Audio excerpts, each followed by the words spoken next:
गुरु नानक देव जी और सिकंदर लोधी। सच्ची शक्ति की परख। गुरु नानक देव जी अपनी उदासियों धार्मिक यात्राओं के दौरान भारत के कई स्थानों पर गए। उसी समय भारत में दिल्ली का सुल्तान सिकंदर लोधी शासन कर रहा था। वह शक्तिशाली था, लेकिन उसका स्वभाव क्रूर था। वह धार्मिक कट्टरता को बढ़ावा देता था और कई बार निर्दोष लोगों को दंडित करता था। जब सिकंदर लोधी को गुरु नानक जी के बारे में पता चला, तो उसने सोचा, अगर यह फकीर सच्चा संत है तो इसे मेरी शक्ति और अधिकार का सम्मान करना चाहिए। उसने अपने सैनिकों को आदेश दिया कि गुरु नानक जी को दरबार में बुलाया जाए। गुरु नानक जी की निडरता। गुरु नानक जी बिना किसी डर के सुल्तान के दरबार में गए। सिकंदर लोधी ने उनसे पूछा, तुम कौन हो और किसकी आज्ञा से इस राज्य में घूम रहे हो?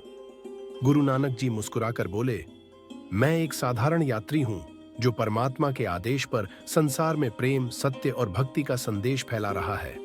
सिकंदर लोधी को यह उत्तर पसंद नहीं आया। उसने सोचा कि यह फकीर उसकी शक्ति को चुनौती दे रहा है।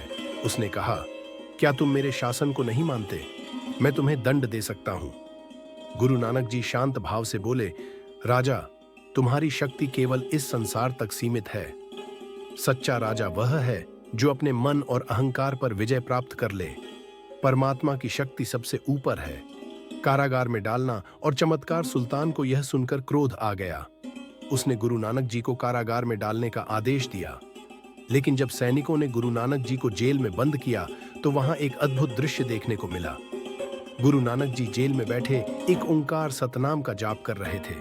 अचानक जेल के दरवाजे अपने आप खुल गए और सभी कैदियों की बेड़ियां टूट गईं।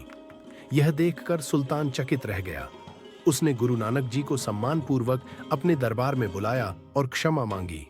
उसने पूछा, हे महात्मा, आपकी शक्ति का रहस्य क्या है? गुरु नानक जी ने उत्तर दिया, सच्ची शक्ति ईश्वर में विश्वास और मानवता की सेवा में है। जो प्रेम और करुणा से शासन करता है, वही सच्चा राजा होता है।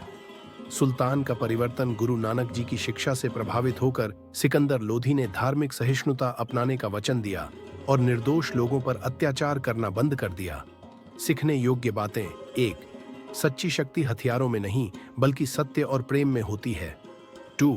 किसी भी राजा या शासक को अहंकार नहीं करना चाहिए, क्योंकि परमात्मा की शक्ति सबसे बड़ी है। 3. सच्चा संत वही है जो किसी भी परिस्थिति में निर्भय रहता है और सत्य का साथ देता है।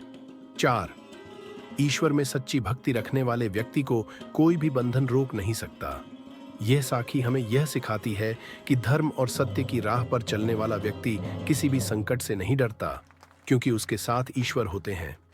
अगर आपको मेरी यह वीडियो पसंद आई हो तो लाइक करें और चैनल को सब्सक्राइब करें और कमेंट में वाहे गुरु लिखना मत बोलना।